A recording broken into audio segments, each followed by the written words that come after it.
Runner, which is nothing but a browser which could display HTML web pages using applets. So all these are like Java specific terms. And that was called Hot Java. And in 96, the first version of Java came into picture. So starting from version 1 of Java, so today I think the latest version is 22. So there were like a lot of features, starting from like collections, generics, to sealed classes, records, functional programming, threads, etc., etc. It's plenty, and even today, the capabilities are being increasing. That's such that it's been consumed by a lot of frameworks as well. So Java is not just a language, but then there are like a lot of frameworks which were built using it. So to give a high level of what a framework is, so basically it's something that makes people's work easier. There is a lot of predefined or pre-built code which is already there, and developers just make use of it. So we have Spring, so which has been one of the widely used framework for web development and is lightweight.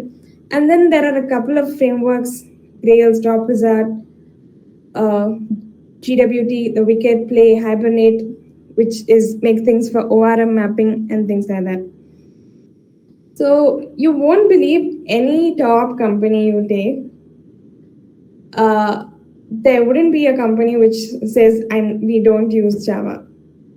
So be it the Mang or PayPal as well, and there are like a lot of startups as well still starting to build their code using Java. And the reason why it's like pretty saying still firm is because of its fundamentals and the features for why Java was built. So I'll just walk you through a few of them. Okay, let me take a pause here. So are you guys with me until now? Or it's like totally Greek and Latin, or you're not able to get things?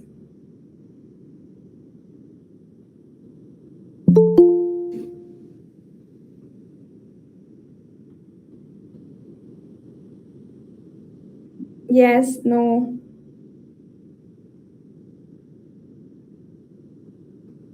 Most of them are agree. They're okay with the explanation till now. Cool. Okay. So before that, what was the first programming language did any of you learn? So the first programming language I learned was C, and then I learned C++. So probably I want to hear from you guys. Like, what was the first programming language that any of you learned?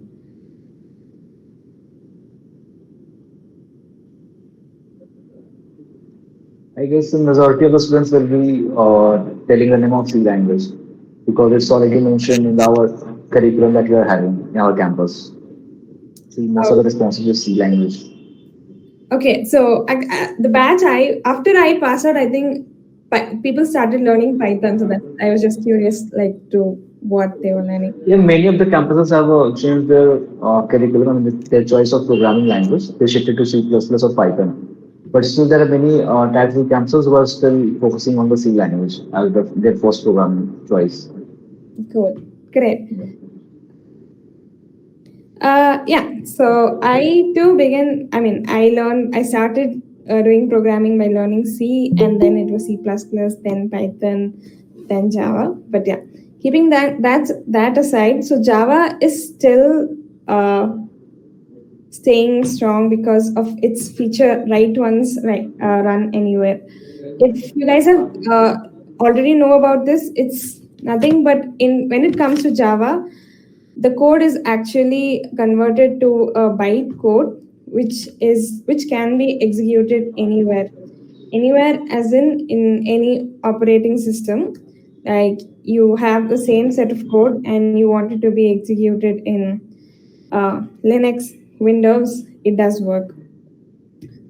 And that's what was the intention when the developers actually started working on coming up with Java. And yeah, of course, the object oriented feature. So, Java is a pure object oriented programming language, and everything in Java is objects. And the principles of OOPS like abstraction, inheritance, encapsulation, these things adhere to the principles which is used for development. And then coming to the garbage collection part, especially. So, for those of you guys who know C, C++, you should have known the complexity of pointers and how essential it is to free up space or delete the unused objects once you're not going to use it. It will consume a lot of memory, and there you should have encountered errors like out of memory and things like that. So most of the things are with respect to memory are handled by the Java platform itself, making it robust and easy to maintain as well. And Java is an easily extensible language wherein if you want to develop a library of your own, it's pretty simple and make use of it in another project. And there are like a lot of Java libraries itself which support a lot of features by its own. And then coming to multi-threading, so most of us would have heard that Java means like you have threads, you have a lot of threads, and you can just deal with them at ease when you want to execute a lot of parallel tasks. And then, of course, it's highly performant compared to other interpreted languages. The reason being, it's been converted to bytecode, and there are a lot of optimizations behind it, which makes it highly performant. And why it's been used in the industry is because it's distributed, and then there's a lot of community around it, wherein if you just Google resources around Java, it's pretty huge. And coming to open source and development, the Java community itself stands strong and people can contribute, and it's still popular. That's what I mean to say. So that's about Java and why it's still standing strong because of its underlying fundamental features. With that said, I just want to share like how I thought or what I thought when I was really in college and how it turned out to me and how my mindset is now. I may be wrong as well, but yeah, just sharing my thoughts. So just like any of you, like when I was in college, the frameworks which I started learning was Node.js, Django, things like that. So whenever they asked me to do projects, I would still stick to those frameworks. They'll give projects and all those things. So in my third year, I actually got an internship in Citigroup, so where it was a 5-week internship. The very first thing before that, I knew C++ well. With respect to Java, I only knew the OOPS concepts and nothing more than that. I didn't even know to properly code in Java. So when I went to for my internship, the first thing I was asked to study was Spring Boot. At that time, it was pretty shocking because I was under why Spring? There are like a lot of why not Django, why not Node, and why not these things? Okay, they were like it was an old component and it's been there for a long time. And okay, I learned Spring and my internship got over. And then after that, during my college, I got an opportunity to work for a startup. Back again, going in the startup, again, I thought there might be new things, but again, I ended up working in Spring Boot. It didn't stop there. I am now working in PayPal. So again, majority of the backend systems here run on Spring Boot. So I would say the hype of Java is still there. I would not say it's overrated. It has the rating of what it has to get because the capabilities, the features, and anything you want to do, it's pretty doable in Java. It might be simple in other ways, but it's still there.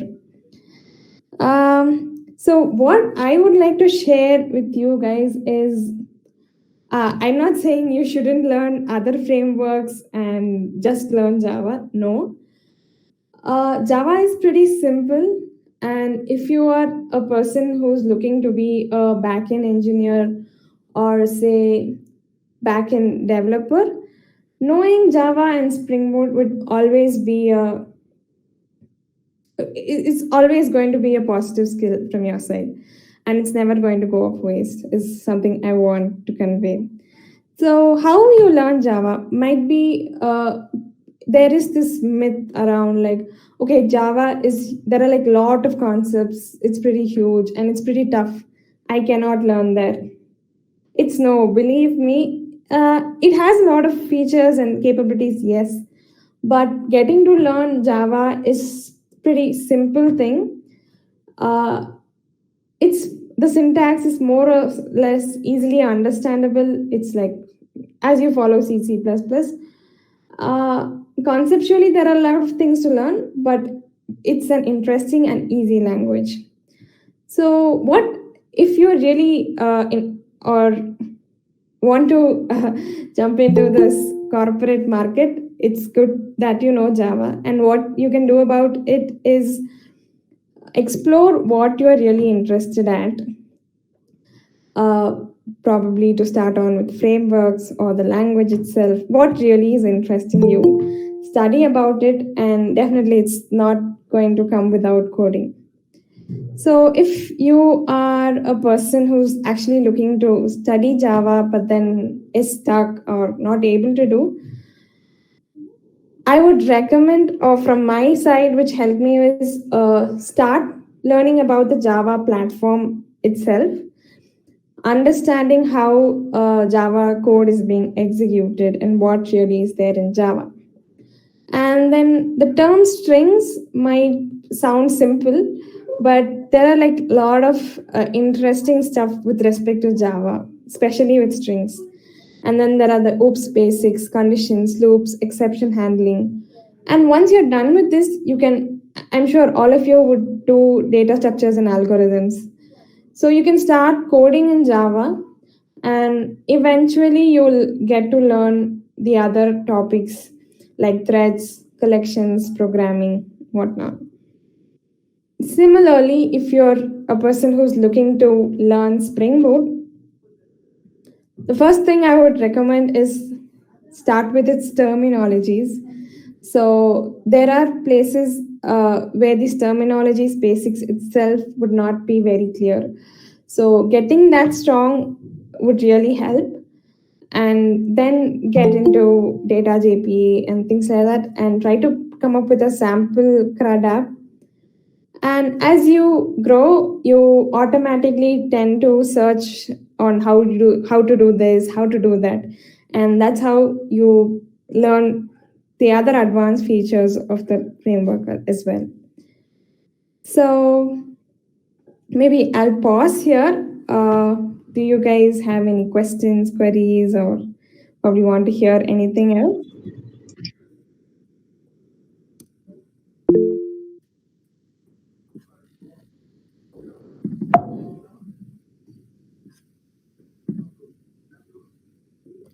I'm sorry, guys. Since I was sharing my screen, I was not able to see the chat and if you have raised your hands or not. So give me a moment. I'll stop sharing. Okay, I see Amit, his hand is raised. Yes, ma'am. Yeah, you can call me Divya, please. Okay, ma'am. Divya, ma'am. Ma'am, which framework is better? Spring Embassy, Spring Boot. Okay, so you have Spring and then you have Spring MVC, which has things where you need to do a lot of effort. And then on top of it is where you have the Spring Boot. Okay, so if you are a person who's very interested to know about what really is happening in deep, I would recommend start learning Spring and then go with Spring Boot. But if you are a person, okay, I just want to start developing things as soon as possible and things like that, then Spring Boot is for you. Okay, ma'am. Thank you. Cool. And then we have few questions in the chat as well. Which one language should I prefer for DSA, Python or Java? With respect to DSA, again, this is my personal opinion.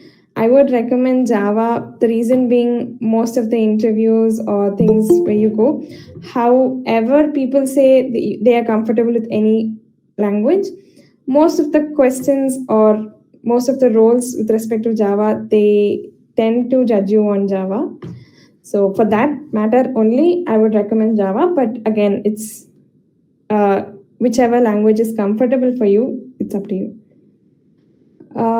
Next, coming to the technical discussion round, if person asks about Hibernate in Spring Boot, how to implement it, what will be the answer? I know Spring Data GPA. In interviews, are they really asking to implement things in this stage itself? I believe all of you are from college.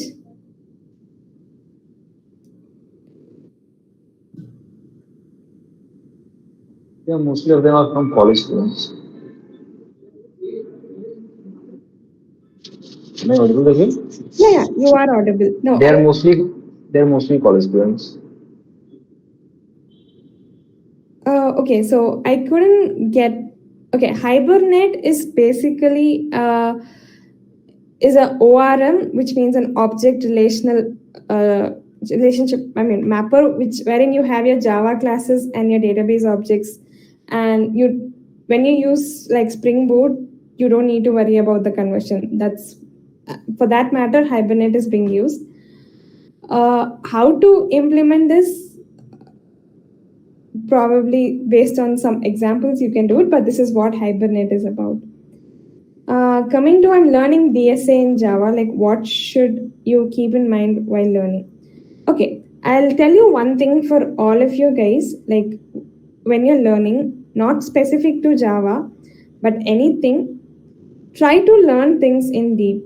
By meaning, let me just, is my screen visible? Yes, visible.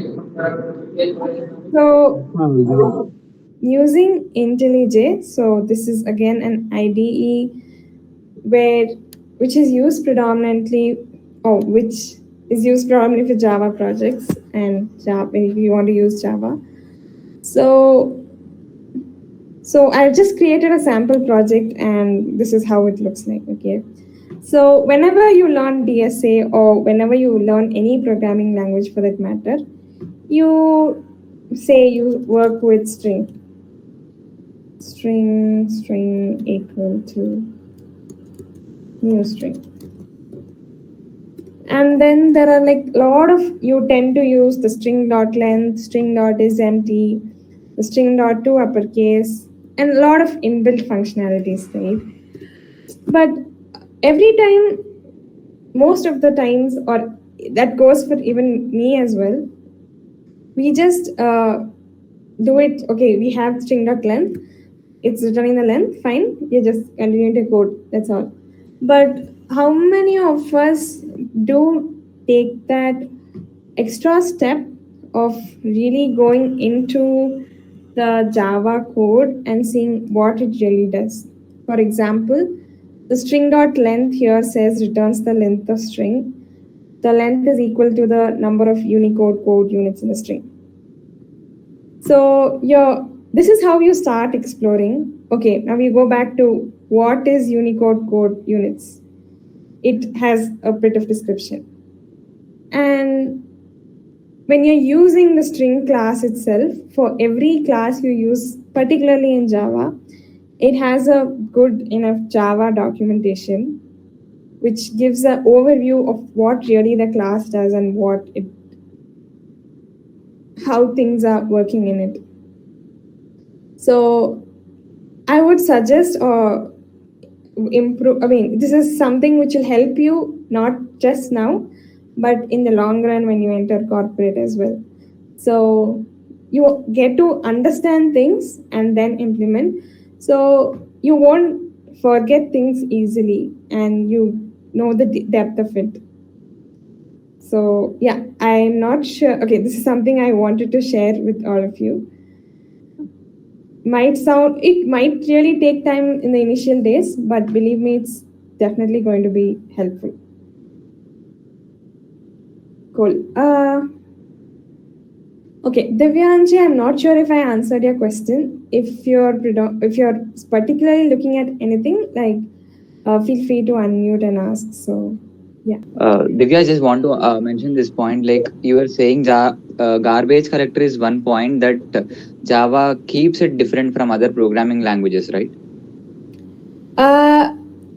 Not really about other programming languages in comparison with some programming languages like C, C++.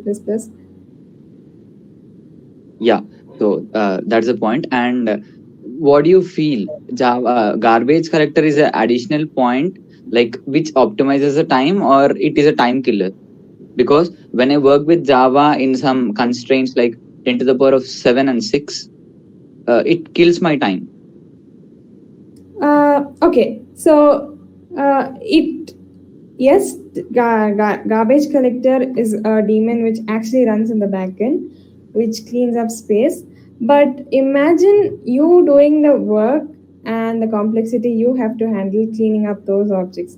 Maybe speaking in terms of small scale might be doable, but when it goes to large enterprise applications, Java garbage collections is still a positive. And yes, there are like a lot of advancements in garbage collection as well, like the G1GC, concurrent, and things like that, which are fastening things. So yeah, I am always for it because I cannot imagine the things that we do as developers do from our end, is my thought. Okay, and another point, this might deviate from the context. Like, what are the industry's expectations these days? Obviously. Sure. Okay, so I am not okay. Everybody wants, or as a person, everybody wants the best candidate who can work for them. Okay, so there's a lot of demand and things like that. So how you make yourself stand out from the others is what is important. So for that matter, it's always a comparison, right? So say if it's a competition in your college, so if it's good if you're better than your people in your college, but when you're coming and competing in with people around the country and around the state, there are things that you need to make yourself stand out. So that's what. So basically, be the best of the rest is what people expect. Not sure if that was to the point, but that's how things are operating. I guess I can give the best answer for this because nowadays we are hiring for a recruiting company as well. So, Naveen, the thing is na, ki you get hired from the companies for your primary schools, okay? But you survive in the company for your secondary skills. Let's suppose if you're a full stack developer and you have expertise in front end part, so you will be get hired. But you have some expertise in backend as well, now, so you will get survived. And nowadays, companies are looking for those candidates. See, nowadays, in other companies are looking for cost cutting.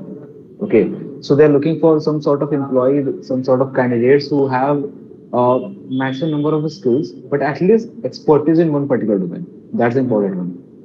So if a fintech, like recently a fintech company was hiring from our platform, so they were looking for a backend developer. Okay, well, the expertise in backend. So there were many candidates who have mentioned full stack tag in their resume, in their profiles, but only few of them get selected. Just because of that, they have made a particularly specifically, I mean, a complete backend focus project, a complete backend focus project. So whatever the skills you're learning, the second point is whatever the skills you're learning, at least make one skill your expertise. Okay, as Vidya mentioned, be the best from all of the rest. Okay, so you have to follow that rule. I hope I'm okay with my explanation, Naveen. This answers my question. Okay, that's great.